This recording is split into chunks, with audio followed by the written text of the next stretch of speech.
Trabalho e Justiça, uma produção do Tribunal Superior do Trabalho. Olá, eu sou Anderson Conrado e você acompanha agora as principais notícias da Justiça do Trabalho. Quem abre o nosso programa é a repórter Michele Chiapa, de Brasília. Construtora deve indenizar motorista dispensado ao retornar de licença por doença cardíaca. Com profundas marcas sociais e econômicas, a escravidão no Brasil durou cerca de 350 anos. Apesar da abolição formal em 1888, a opressão, a discriminação e a exploração econômica de pessoas marginalizadas devido à cor da pele ainda persistem no país. Na reportagem especial de hoje, vamos abordar de que forma a desigualdade racial se manteve no mercado de trabalho. Se liga, o Trabalho e Justiça já está no ar. A construtora e pavimentadora Pavicon, de Novo Hamburgo, no Rio Grande do Sul, deve indenizar um motorista dispensado logo após retornar de afastamento médico por doença cardíaca. A repórter Michele Chiapa conta os detalhes do caso. O trabalhador atuava como motorista de caminhão de carga pesada. 9 anos após ter sido contratado, foi diagnosticado com a doença coronariana, que causa a obstrução das artérias e pode levar a um infarto ou ataque cardíaco. Por isso, recebeu recomendação médica para não trabalhar com esforço físico. Ao retornar de licença por auxílio-doença, o motorista fez um exame médico, que o considerou inapto para a função e apto para o posto de auxiliar administrativo. Mas, em seguida, o profissional foi demitido. Com a alegação de dispensa discriminatória, ele pediu indenização na Justiça. Em defesa, a construtora disse que o motorista não tinha direito à estabilidade e negou que a dispensa tivesse relação com a condição de saúde dele. Mas, em primeiro grau, prevaleceu o entendimento de que houve demissão discriminatória. Por isso, o juízo condenou a empresa ao pagamento de indenização correspondente ao dobro da remuneração do período de afastamento. O Tribunal Regional do Trabalho da 4ª Região, do Rio Grande do Sul, manteve a sentença. O TRT considerou que as próprias circunstâncias, como o fato de o motorista nem sequer trabalhar após a alta do INSS, demonstraram que ele foi dispensado em razão do quadro clínico. A decisão destacou ainda que a Lei 7.713, de 1988, incluiu a cardiopatia grave entre as doenças com tratamento especial pela legislação tributária.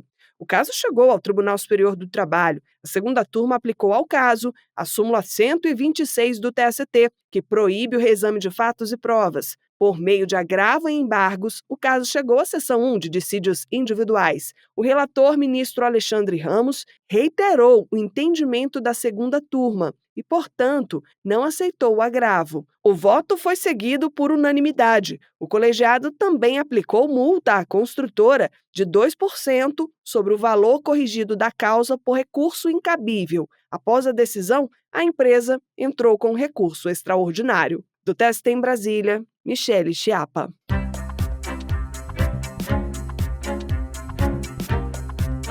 Reportagem especial. 13 de maio de 1888. A data marca um momento histórico, a abolição da escravatura no Brasil. Milhões de pessoas conquistaram a liberdade, mas a falta de políticas de inclusão social e econômica resultou em desigualdade e discriminação. Na reportagem especial de hoje, a repórter Larissa Batista fala mais sobre o assunto. Ouça. O Estado brasileiro, ele financiou o tráfico de escravos. A gente precisa reconhecer que a escravidão, ela é um fundamento da sociedade brasileira. A minha vida inteira foi, até os 14 anos, foi numa fazenda, trabalhando à base de chicotada por um prato de comida. É declarada extinta desde a data desta lei a escravidão no Brasil. Foi com essas palavras registradas no artigo 1º da Lei Áurea que a escravidão foi formalmente encerrada no Brasil, em 13 de maio de 1888. O país foi o último do continente americano a abolir a escravidão. Estima-se que mais de 4 milhões de homens, mulheres e crianças foram trazidos à força para o Brasil entre os séculos XVI e XIX. De acordo com o Instituto Brasileiro de Geografia e Estatística, esse número é equivalente a mais de 1/3 de todo o comércio transatlântico de escravizados. Um passado que deixou profundas marcas sociais e econômicas na sociedade brasileira. O coordenador do Programa de Enfrentamento ao Trabalho Escravo, ao Tráfico de Pessoas e de Proteção ao Trabalho do Migrante do Conselho Superior da Justiça do Trabalho, ministro Augusto César, explica que por 388 anos, a mão de obra escravizada foi a base da economia do país. O Estado brasileiro ele foi conivente, ele foi corresponsável não só pela escravidão, porque era a forma com que se desenvolvia a economia, tanto a economia extrativista, né? Entenda-se a extração da cana, né? Depois do café, também a mineração do ouro, enfim. As pessoas escravizadas sempre foram muito úteis, porque elas eram realmente, significavam sim uma mão de obra muito barata, né? O tráfico passou a ser a fonte de renda mais significativa. Então, nós temos um passado que nos envergonha em relação ao modo como os trabalhadores eram tratados. Segundo o ministro Augusto César, a abolição não garantiu cidadania plena aos aforriados e seus descendentes. O que ocorreu a partir de 1888 não foi a libertação, a emancipação dessas pessoas. Muito pelo contrário, elas foram marginalizadas. E no lugar onde elas trabalhavam, vieram migrantes, sobretudo italianos, né, mas também portugueses de outras nacionalidades, que vinham financiadas pelo Estado brasileiro e numa condição, inclusive, de serem proprietários de terra, porque até isso foi negado às pessoas que vinham da escravização, né, da diáspora africana aqui no Brasil. Para a historiadora e professora da Universidade de Brasília, Ana Flávia Magalhães, os ecos da escravidão não desapareceram com a assinatura da Lei Áurea. 1888 marcou o fim efetivo da legalidade da escravidão. Acabou com as barreiras à população negra? Não. Esse Brasil, como nós conhecemos, ele foi forjado, né, justamente a partir dessa experiência colonial, né, que demandava a escravidão tanto de indígenas quanto de africanos e seus descendentes. A economia, ela, de modo geral, ela foi estruturada, né, em relações de trabalho escravista, seja por meio de um tráfico transatlântico, seja por meio de tráfico interno. Ana Flávia Magalhães avalia que o impacto da escravidão ainda está presente nas relações de trabalho atuais. As consequências são essas que a gente está vendo, né? A gente ainda enfrenta números alarmantes de escravidão contemporânea, de informalidade, de negação de direitos. Inclusive, é curioso que a gente até mesmo veja um incentivo a trabalhadores a abrirem mão de seus direitos, né, com a promessa de que se eu opero por mim mesmo, eu tenho mais benefícios. Mas, ao mesmo tempo, a gente encontra muitas marcas desses passados presentes nas nossas relações de trabalho. Nem gosto de usar a palavra análogo à escravidão, porque, assim, não é próximo, é equivalente, é continuidade. Situação vivida por Maurício de Jesus Luz.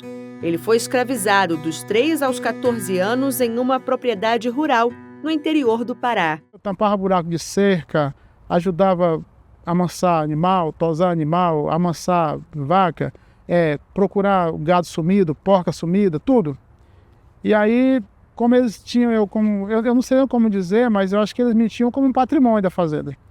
E eu aceitava aquilo por não ter opção. Eu acabava aceitando. Sofri bastante, mas eu não tinha opção. Na hora da raiva, quando você leva uma lapada, uma ferroada, uma futucada, um chute, um beliscão, toma sua comida e joga fora, você não almoça. E ali eu fui crescendo, naquele ambiente insalubre, apanhando, sofrendo, e tudo isso sem ordenado. Após fugir, Maurício veio para Brasília, onde conseguiu emprego na construção civil e depois de garçom. Até então já era o que eu tinha determinado que ia ser a minha vida. Sem saber ler, sem saber escrever, já um homem feito. Eu não tinha outra perspectiva de vida. Até então, eu tive coragem, tomei o impulso para fugir dos senhores das fazendas. Fugir das chibatadas, das lapadas, serruadas. Essa coragem eu tive.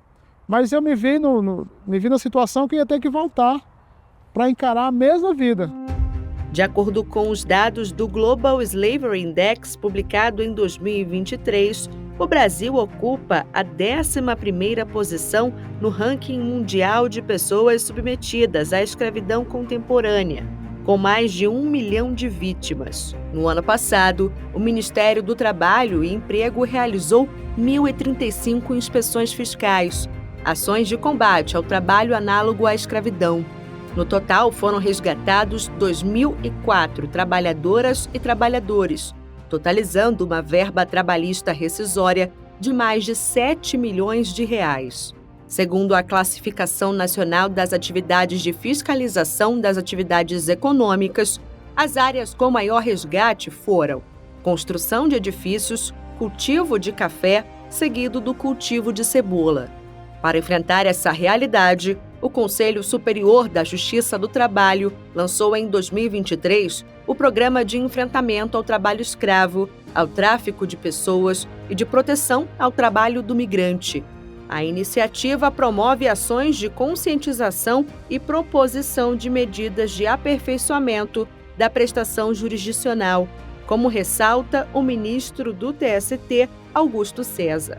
Esse programa já autorizou 18 projetos no segundo semestre do ano passado que se realizaram e mais agora 23, que são projetos que não só que promovem essa possibilidade de nós informarmos aos migrantes, às pessoas escravizadas, às pessoas traficadas, que existe sim uma tutela jurídica e que elas podem acessar, mas também são projetos que buscam capacitar os nossos magistrados. Nós próprios magistrados precisamos ter a dimensão desse problema, né, desse flagelo humano que nos acompanha desde sempre, e possamos compreender bem quais as soluções possíveis, quais são os gargalos, quais são as dificuldades que nós vamos enfrentar nesses processos judiciais, o modo como nós podemos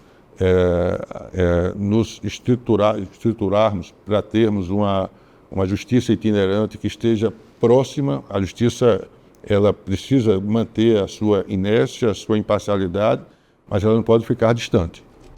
Iniciativas importantes para que histórias como a de Maurício de Jesus Luz não se repitam. O trabalho digno é que dignifica o homem, né? A partir do momento que eu assinei a carteira a primeira vez, que eu vi aquele ordenado, a primeira vez que eu assinei a carteira não era o salário, era um terço, mas era correspondente aos dias trabalhados. Só depois de uma carteira assinada com meus direitos adquiridos, né, direitos depositados, depois direitos, foi que eu vi a importância de você ter uma carteira assinada e ter um trabalho digno com respeito, seus direitos assegurados, seus direitos respeitados, só a partir daí.